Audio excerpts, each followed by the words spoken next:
My art that I paint, that's based on my childhood growing up on the river, and I don't do very clear pictures of it, but the expression is there, you know, for people to see that that was my lifestyle.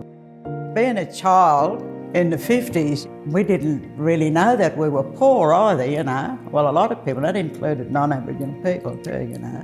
And I think hallelujah for the 1967 referendum, because I was born under the Fauna and Fauna Act, you know, and that was finally removed. My children and grandchildren knew all about that, you know, I made sure that they knew. Look, I come from a big family, 15. The mother and child on the tram represents us. We were all allocated jobs. When each child was born, my older sister Irene, she took the first one, and then it was my turn, and so on and so on. My mum, she was a teenage mum, you know. We wanted her to have her time out as well, you know.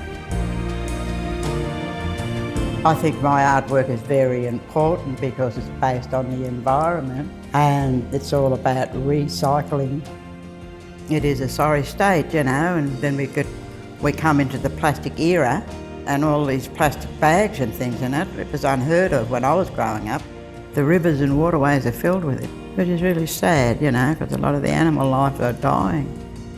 That's what I believe my images represent, you know, it's all about recycling and taking care and nurturing and looking after our planet, you know.